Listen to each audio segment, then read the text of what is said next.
Bonjour, bonsoir à tous, bienvenue sur ce live. J'ai décidé de faire un petit direct ce soir pour vous parler d'une des techniques qu'on utilise beaucoup dans le monde des thérapies brèves, plus particulièrement en PNL. C'est la technique du comme si. Alors certains qui sont praticiens connaissent très bien, c'est la technique du comme si, c'est-à-dire faire semblant. Et en fait, je voudrais vous expliquer comment fonctionne cette technique, parce que c'est quand même fabuleux de pouvoir finalement jouer, entre guillemets, à faire semblant. Pourquoi faire semblant? Il y a parfois des gens qui me disent « Oui, mais en réalité, on sait bien que ce n'est pas vrai. Comment ça peut fonctionner ?» Alors, j'aimerais donc, pour en parler, vous donner un exemple. Imaginez, par exemple, si vous êtes dans des scénarios plutôt négatifs, et si ça se passait mal, et si je n'y arrivais pas. Vous savez, le scénario qui vous dévalorise en permanence. Et en fait, il y a une des techniques qu'on utilise, donc comme je viens de le dire, qui est la technique du comme si. Alors comme si, ça marche comment? C'est tout simple. En réalité, on va créer de toutes pièces, c'est la personne qui va créer son propre scénario positif. C'est-à-dire qu'en réalité, au lieu de projeter dans son esprit « et si ça se passe mal, et s'il y a tel problème, tel souci », eh bien, puisque tout ça, ce ne sont que des hypothèses, et qu'en réalité, toutes les hypothèses, on sait très bien que la plupart ne se réaliseront pas, eh bien, on va tout simplement, en séance, faire en sorte de créer volontairement, je dis bien volontairement, on va créer une sorte de scénario idéal. Alors, ce scénario idéal, évidemment, c'est aussi une hypothèse. Seulement, qu'est-ce qui va se passer à ce moment-là dans le cerveau? Eh bien, c'est très simple. La notion de faire comme si, donc de faire semblant, de jouer le jeu, si vous voulez, au niveau de l'inconscient, ça n'existe pas. C'est-à-dire que si je fais semblant, pour mon cerveau, dans mon inconscient, c'est réel. C'est-à-dire que l'illusion, la réalité, vous voyez, si j'imagine quelque chose, je suis en train d'imaginer, mon mental me dit « oui, on est en train de jouer, ce n'est pas la réalité », seulement mon inconscient, lui, se prête au jeu. Pour lui, c'est un jeu. J'ai évoqué une fois, et il n'y a pas que moi qui le dis, que l'inconscient, c'est quelque part un peu comme un enfant qui aurait à peu près 6-7 ans. Voilà, donc quand on est gamin, on prend, par exemple, imaginez si vous étiez un garçon en tant que gamin, un petit enfant, même une fille d'ailleurs, vous preniez peut-être un bout de bois par terre, et puis vous étiez en train de faire un pistolet, et vous faisiez avec des petits bruits comme ça, comme si vous étiez vraiment avec un pistolet. Si vous étiez une petite fille avec votre poupée, vous étiez en train de la coiffer, de l'habiller, vous lui parliez même, c'était réel dans votre monde intérieur. À tel point que si vous n'aviez par exemple pas complètement habillé votre poupée, si vous ne l'avez pas bien coiffée, quelque part c'était pas satisfaisant. C'est curieux quand même parce qu'en réalité l'enfant, dans son monde logique et rationnel, si on lui dit « bon laisse ta poupée, tu joueras plus tard », consciemment, l'enfant le sait, que c'est factice, que c'est en plastique, que c'est pas réel. Seulement, dans son monde intérieur, dans son inconscient, eh bien, c'est réel. Et quand l'enfant est triste, il va des fois se réfugier avec sa poupée, avec son jouet, avec son soldat. Et il va même des fois lui parler, comme pour se consoler. Donc, voyez jusqu'où ça peut aller, le fait de faire semblant, le fait de faire comme si. Et c'est exactement ce qu'on fait en accompagnement. C'est-à-dire que quand on accompagne une personne dans la technique du comme si, de faire semblant, eh bien, on va faire passer le message à l'inconscient de façon telle que l'inconscient va se prêter au jeu. À un moment donné, on va entrer dans le film. Alors, bien sûr, ça ne se fait pas comme ça. Il y a il y a une forme de préparatif. On ne va pas dire allons-y, vous y êtes, ça y est, vous y êtes. Non, il y a toute une façon d'accompagner la personne pour que vraiment elle s'y plonge et qu'elle finisse par vraiment adhérer à ce film entre guillemets factice. Voilà. D'ailleurs, c'est ce que l'on fait quand on accompagne des sportifs de haut niveau, quand on accompagne des gens vers, par exemple, la réussite d'un examen ou autre chose. Eh bien, on peut utiliser cette technique de leur faire imaginer le résultat déjà obtenu. Alors, bien sûr, au début, quand on dit ça à la personne dit « oui, mais moi, je ne sais pas finalement si je vais réussir ou pas ».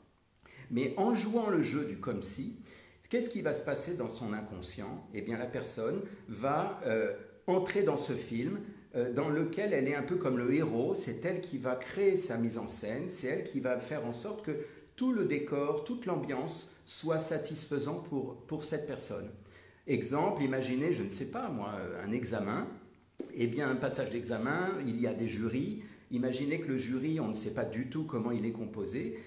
On ne sait pas du tout comment vont être ces personnes, si elles vont faire la tête, si elles vont être, je ne sais pas moi, de bonne humeur. Ben, on va imaginer comme si ces personnes étaient de bonne humeur, comme si elles vous offraient un café, comme si, j'allais dire, c'était, j'allais dire peace and love. Vous voyez, le côté super, c'est génial, ambiance détendue. On va imaginer par exemple le jour de l'examen que lorsqu'on va partir là-bas pour aller dans la salle de, je sais pas, d'examen, bah, que dehors c'est un temps magnifique, il fait beau, que tout le monde sourit. Bien entendu, dans la réalité, le jour J, peut-être que ça ne sera pas du tout comme ça.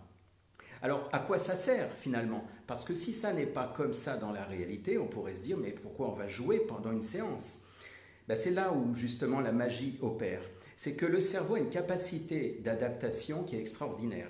Ça veut dire que si moi, j'ai créé dans mon esprit un scénario idéal pour moi, eh bien ce scénario idéal va me connecter à des émotions idéales. C'est-à-dire que si dans mon scénario imaginaire, qui est tout rose, tout beau, j'imagine, comme j'ai dit tout à l'heure, le jury super accueillant qui m'offre un café, il fait beau dehors, ça se passe super bien, j'ai à l'intérieur de moi, dans mon ressenti, quelque chose de favorable, quelque chose d'agréable. Et donc, ce côté agréable, c'est lui que l'on va, on va dire, préserver. C'est ça que l'on va garder à l'intérieur.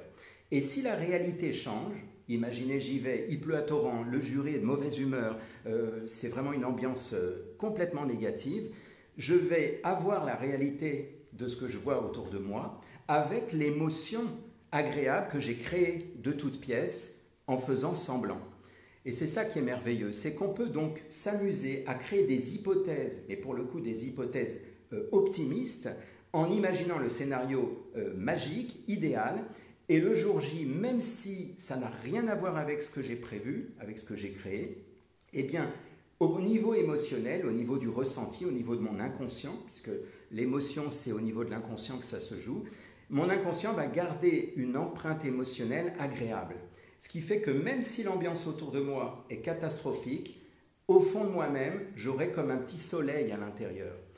Voilà le secret en fait de cette notion du comme si, de faire semblant.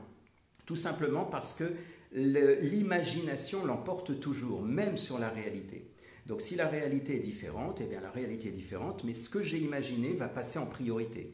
Si je m'imagine, par exemple, je ne sais pas, en train de faire une course et d'être vainqueur et de brandir la médaille ou la coupe, je l'ai imaginé de toutes pièces en étant dans le cabinet, ici, dans le fauteuil. J'ai fabriqué ça dans mon esprit. Je suis le héros de mon film intérieur.